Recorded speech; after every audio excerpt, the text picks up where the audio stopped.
The following content is for entertainment and educational purposes only. It does not constitute means for diagnosis, healthcare advice, nor treatment. Make use of a qualified healthcare professional for such purposes.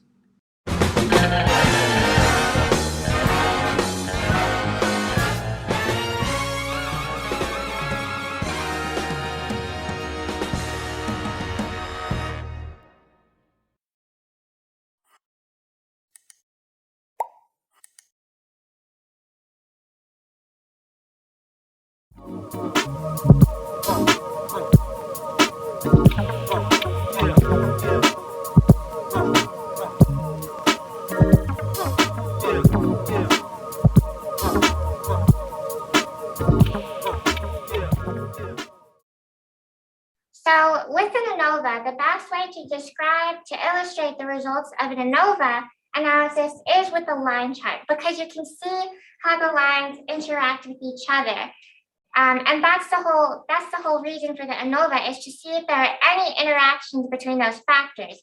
And you can see that with the line chart, if those lines intersect or if they are parallel.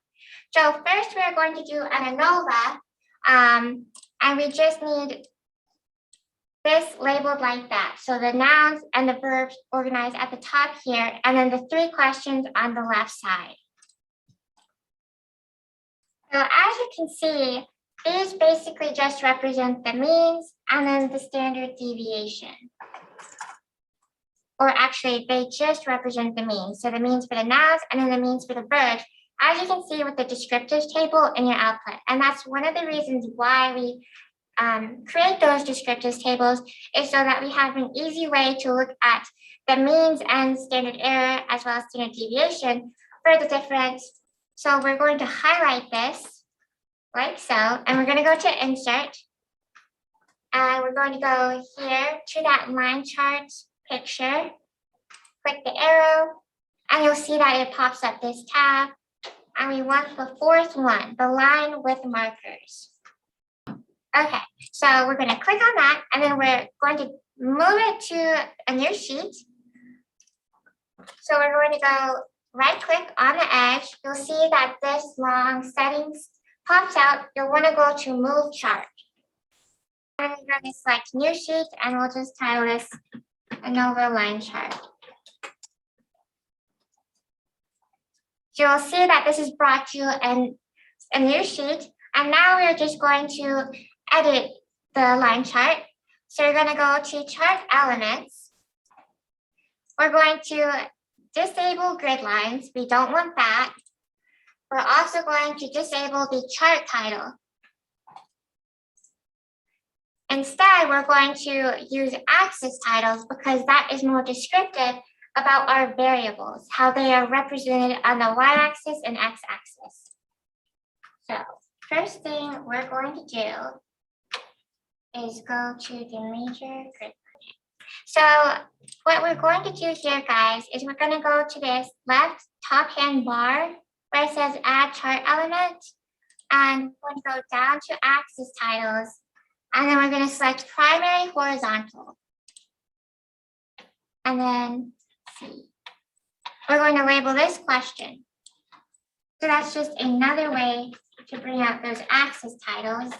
We're going to label the y-axis question, or actually we're labeling it lexical density. And then we're labeling the horizontal axis. So we'll go back to axis titles, and we'll add this primary horizontal here. We're going to click on that, and you'll see that it pops this out. And we're going to label that question. And these are quite tiny, so we're going to change the font size to 20-point font. So we'll go to home and just change the font size to 20 for both the question and the lexical density. And we'll also boldface it so that it's more visible. Now you want to double click on the x-axis so you can see that this outline pops up. And the first thing we're going to do here is increase the font size to, let's do 16. So that way you can see that the conditions of question 1, question 2, and question 3 are a lot more visible there. And then we'll do the same thing with our numbers on the y-axis. You'll just double click on that and also change that to 16. So it should look like that. All right, the next thing we want to do is, let's start with the y-axis. We're going to double click on that and we're going to go to the paint can on the very far left. So you should have this pop out, the format axis, and you'll have the paint can on the left. We're going to go to line, and we're going to do solid line in black. And then you're going to do the same thing with the x-axis. So you can see this black line appear here. So we're going to go back to the paint can and also switch that to solid black line. So it should look like that. So the next thing that we need to do is create our standard error bars. So we're going to first start with the nouns. We're going to double click on this line. So you can see that all of the markers were highlighted. We're going to go to chart elements.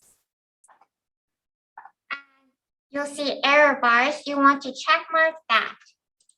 So it looks like that. These error bars should appear. And now we need to adjust them. So we're going to go to the error right beside the error bars. And we're going to go to more options. And then we're going to go to custom. We need the error bars. So I'm going back to more options and going to custom at the bottom here where it says specify value. So we need the standard error.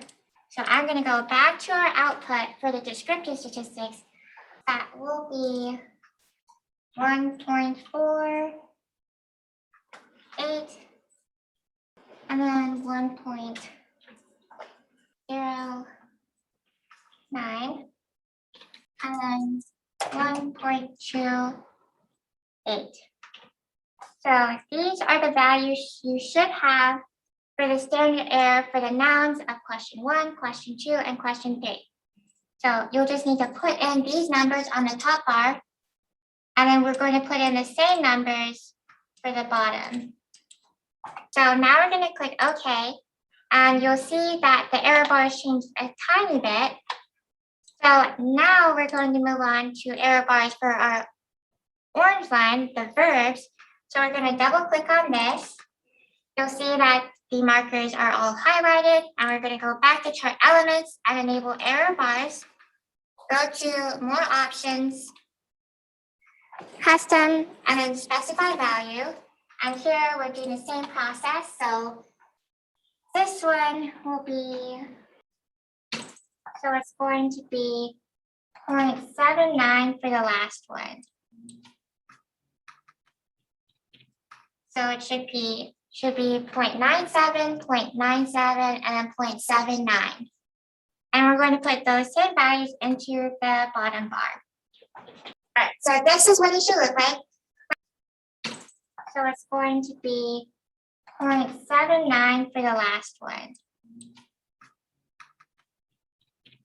So it should be 0.97, 0.97, and then 0.79. Okay, so that is what our line chart should look like. Now what we can do is move our legend so that it's actually inside the graph.